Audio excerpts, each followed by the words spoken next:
welcome back to my channel. Today, we'll be discussing Stage of the Dark Souls by Guacamole. Before we get started, there will be spoilers, so if you don't want to be spoiling this manhwa, go ahead and click off now. No worries, I'll catch you next time. Now for those of you left behind, let's go over some content warnings, and buckle in because this is a long one. There may be references to religious persecution, religion in general, death, blood, violence, abuse, assault, blackmail, gossip, corruption, human trafficking, BDSM, unsafe BDSM practices including choking and or breath play, food tampering, drugging, prejudice, racism, bullying, manipulation, animal abuse, animal death, attempted murder, arranged and or contractual marriage, cheating, gun violence, obsession, implied pedophilia or statutory rape, confinement, mental illness, and rituals, as these things do appear in the manhwa. Now, if that's all good with you, let's go and get started. As always, let's start with the synopsis. Mihail is a devil that lives among humans. Though he shouldn't, he ends up falling in love with a particular human, a man named Adnel Shavant. He is particularly in love with his stunning soul, which Mihail desperately wants for himself. Unfortunately, no matter how hard he tries,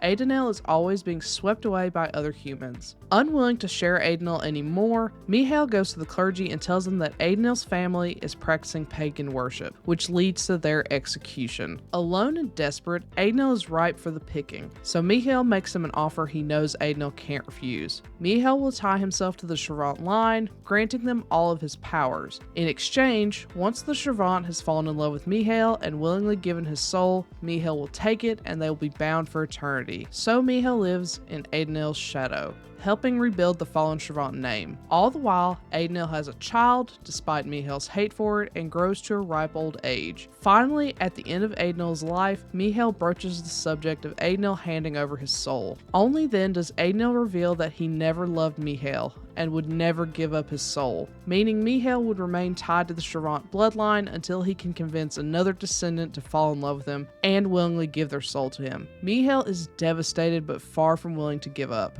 300 years later, after the death of the head of the Shavant conglomerate, Mihail finds his two sons, the firstborn, Evan, and the second, Victor. Mihail has been watching over the family all this time, biding his time and waiting for the ideal soul. Finally, after all this time, Mihail has found it.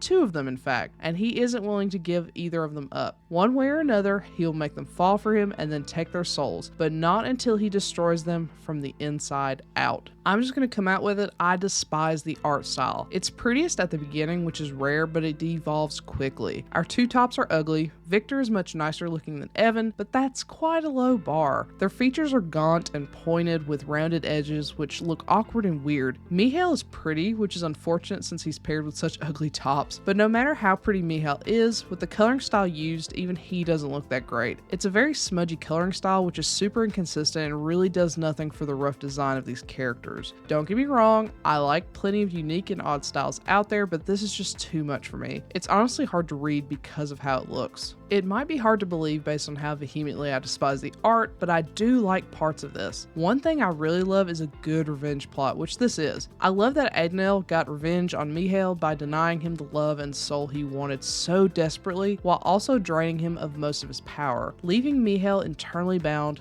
to the Shavants. I was a bit shocked by how out of favor the contract is for Mihail, since it relies on the human willingly giving up his soul. Still, it really speaks to how much Mihail longs for unconditional and sacrificial love, which would be required to fulfill the contract. It seems Mihail was forced to serve many cruel Shavant masters over the years, culminating in a justifiable reason to seek revenge after so long and so much abuse. I like that he doesn't settle for just one son but goes after both, turning them against each other so he doesn't have to do all the work, instead letting them implode from within the family. He exposes the angelic figurehead as being a monster while revealing that the rough and tumble bodyguard is kind and soft-hearted to a fault. Unfortunately, while I like a revenge plot, it's hard to enjoy when it means punishing someone who doesn't deserve it. There's no question that Evan and his father deserve punishment for being cruel and violent to Mihail and others around them. However, I can't begin to understand why Victor would need to be punished in any way. Growing up, he was tortured and abused by his brother Evan and was subject to racist rumors regarding his skin color despite being just as legitimate of a Shavant as Evan. It seems unnecessary to punish him and undermines any argument Mihail might have had regarding how deserving he was to a Shavant's soul. That is until we get to the side stories.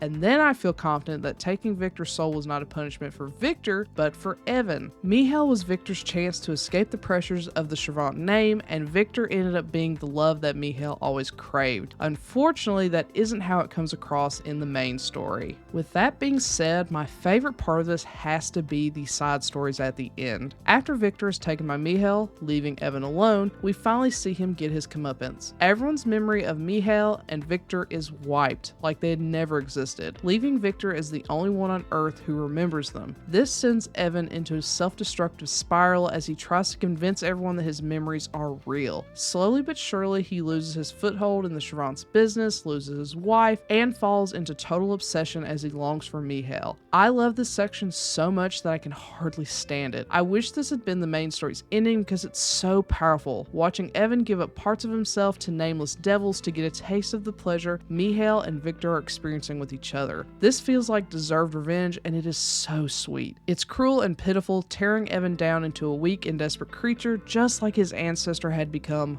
long ago. With all that being said, this leaves a lot to be desired. Everyone except Victor is reprehensible, which isn't necessarily a bad thing. I enjoy how calculating Mihail was, and I was happy to see him victorious in the end, but the ending is rather abrupt and disappointing. I wish the side story hadn't been designated as a side story and was just the end to the main story because it's so much stronger and more satisfying. If the art had been better and the side story had just been the main story ending, I could easily see this being a fave, but as it stands, it's not.